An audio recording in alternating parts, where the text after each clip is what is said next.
অনেক দিন আগের কথা। এক গ্রামে সুভাষ বলে এক ছেলে ছিল। সে নিজের জীবনে খুব দুঃখী ছিল।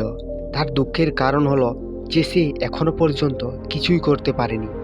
ওর মা বাবা ওকে সারাক্ষণ কথা শোনাতো, বলতো যে তোর সব বন্ধুরা কিছু না কিছু করছে, কিন্তু তুই এখনো ঘরেই বসে আছিস। তার বন্ধুরাও সবসময় তাকে নিয়ে উপহাসি করতো। সে যদি কোথায় যেত তাহলে সেখানেও তাকে সবাই জিজ্ঞেস করতো যে কি কাজ করছো তুমি। সে এটা বলতে ভীষণ লজ্জা বোধ করতো যে এখনো আমি কিছুই করতে পারিনি। আস্তে আস্তে করে সমস্ত রিলেটিভদের বাড়ি যাওয়া বন্ধ করে দিল, আর লোকেদের সাথে দেখা করাও বন্ধ করে দিল। ও বেশিরভাগ সময় একলা কাটাতো, ঘরে বসেই কাঁদতো, আর নিজের ভাগ্যকে দোষ দিত, আর নিজেই নিজেকে একটা বোঝ ভাবতো। কিছু কিছু সময় সে ভাবতো, যখন আমার কোনো কাজ করার যোগ্যতাই নেই, তাহলে আমি বেঁচে থেকেই কি করব? আমার তো মরে যাওয়াই ভালো। একদিন ও গ্রামের রাস্তা দিয়ে যাচ্ছিল। এক জায়গায় সে দেখতে পেল এক গুরু তার শিষ্যদেরকে দুঃখের উপর প্রবচন দিচ্ছিল। আর সে এসে সেই শিষ্যদের ভিড়ে বসে পড়ল আর গুরুর প্রবচন শুনতে লাগলো। গুরু বলল, দুঃখ হলো এক গুরুর মতো, যে আমাদের জীবনের সত্যটা দেখিয়ে দেয়, আমাদের সঠিকভাবে বাঁচার রাস্তা দেখায়। তোমরা চাইলে ওই দুঃখরূপী গুরুর কাছে জীবনে বাঁচার পদ্ধতি শিখতে পারো, আর চাইলে ওই দুঃখে ডুবে বসে বসে কাঁদতেও পারো। সুভাষ ওই গুরুর কথাগুলো খুব মন দিয়ে শুনছিল, কিন্তু গুরুর এই কথাগুলো তার সঠিক বলে মনে হলো না। ও দাঁড়িয়ে পড়ল আর গুরুকে বলল, দুঃখ কোনো কিছুই শিখিয়ে যায় না, শুধুমাত্র কষ্ট আর মন খারাপ করে দিয়ে যায়। দুঃখের কষ্ট অনন্ত হয়, এমন লাগে যেন এরপর আর কিছুই পাল্টিবে না, মৃত্যুও তার সামনে ছোট মনে হয়। গুরু বলল, বলো কি দুঃখ তোমার?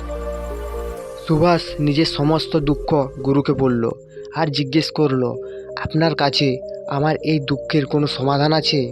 এটা শুনে গুরু হাসলো আর বলল, যেদিন তোমার সত্যি দুঃখ আসবে সেদিন তুমি আসবে, আমি তোমার দুঃখের সমাধান অবশ্যই করব।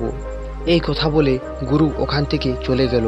সুভাষ ভাবল, তাহলে কি আমার দুঃখ সত্যিকারের নয়?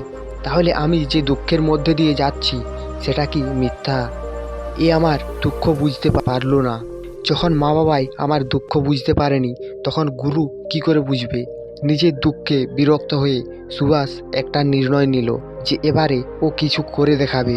ও একটা ছোট্ট ব্যবসা শুরু করলো, কিন্তু এতেই সে সফলতা পাচ্ছিল না। কিন্তু তার ঘরের সবাই খুশি ছিল, এটা ভেবে যে ও কিছু না কিছু তো চেষ্টা করছে। ও নিজের ব্যবসা চালিয়ে যাচ্ছিল, আর আস্তে আস্তে করে সে সফলতা পাচ্ছিল।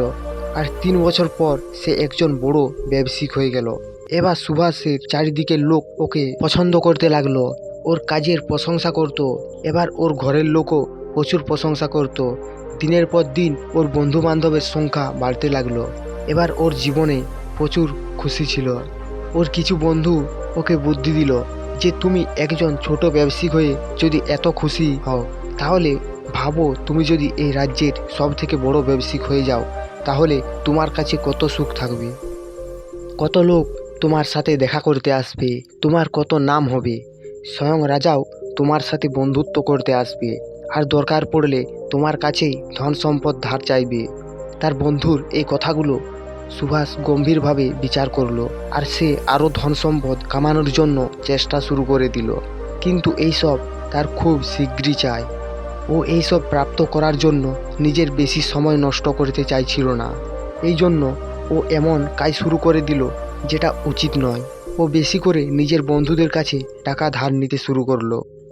বেশি লাভ করার জন্য নিজের জিনিসে বেশি করে ভেজাল মেশাতে লাগলো। ও অন্য ব্যবসায়ীদের বিরুদ্ধে ষড়যন্ত্র করলো, তাদেরকে ভয় দেখাতো, ধমকি দিত। যেমনটা ওকে ওর বন্ধু বলতো ও সেটাই করতো। ও এইভাবে বেশি ধন সম্পদ তো ইনকাম করছিল, কিন্তু ওর মনের থেকে শান্তি হারিয়ে গেছিল। ওর রাতের ঘুম আসছিল না। সুখ সুবিধা সব কিছু থাকার পরেও সে সুখী ছিল না। একদিন সুভাষ নিজের ঘোড়ায় করে কোথাও যাচ্ছিল, আর তখন রাস্তায় সেই গুরুর আশ্রম দেখতে পেল। আর ও সেখানে দাঁড়ালো আর গুরুর কাছে গিয়ে বলল, গুরুদেব, আপনি বলেছিলেন যে যখন তোমার কাছে সত্যি দুঃখ আসবে তখন আমার কাছে আসবে। এখন আমি প্রচুর দুঃখী, আমার রাতের ঘুম উড়ে গেছে, আমিও কোথাও শান্তি পাচ্ছি না। এভাবে সুভাষ নিজের সমস্ত কথা গুরুকে বলল। তখন গুরু বলল, যখন তুমি আমার সাথে প্রথমবার দেখা করছিলে তখনও তুমি কোনো দুঃখে ছিলে। তুমি সেই দুঃখ থেকে কি শিখেছো? সুভাষ বলল, আমি শিখেছি যে শুধুমাত্র চিন্তা আর ভাবনা করলে কিছু হয় না। নিজের স্বপ্নকে সত্যি করতে হলে কর্ম করতে হয়। আর শুধু কর্ম করলেই সব কিছু হয় না, নিজের কর্মকে লক্ষ্য পর্যন্ত নিয়ে যাওয়া দরকার।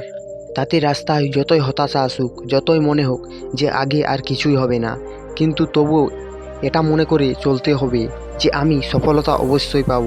লোক শুধুমাত্র সফল ব্যক্তিকেই সম্মান দেয়, তাতে করে সে যতই ভালো হোক না কেন সে লোকের নজরে একটা বোঝা।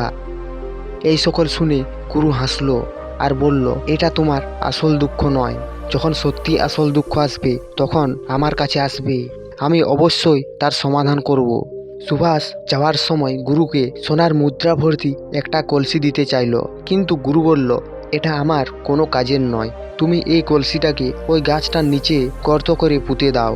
সুভাষ গুরুর কথা অনুসার কলসিটাকে গাছের নিচে পুঁতে দিল আর ওখান থেকে চলে গেল। কিছুদিন তো ব্যবসা ভালো চলছিল, কিন্তু ভেজাল জিনিসপত্রের কারণে আস্তে আস্তে তার ব্যবসায় লস হতে থাকলো। ওর সমস্ত ধন সম্পদ আস্তে আস্তে শেষ হতে লাগলো। আর একদিন তার কাছের সমস্ত ধন সম্পদ শেষ হয়ে গেল আর ও ঋণে পড়ে গেল। কিন্তু ও নিশ্চিন্ত ছিল এটা ভেবে যে আমি সমস্ত ধন সম্পদ আমার বন্ধুদের কাছ থেকে নিয়েছি। ও ভাবতো যে আমার বন্ধুরা আমার খারাপ সময়ে পাশে থাকবে, কিন্তু এরকম কিছুই হলো না। খারাপ সময় আসতেই তার বন্ধুরা সব থেকে আগে টাকা চাইতে লাগলো, আর টাকা শোধ না করতে পারায় তাকে মারার হুমকি দিতে লাগলো। ওর শুভচিন্তক, ওর কাছের লোক, ওর বন্ধু বান্ধব যারা ওর সাথে মজ মস্তি করতো, এবার ওর কাছে থেকে দূরে যেতে লাগলো। ওর পরিবারের লোক ওকে তার ভুলের কথা বলল।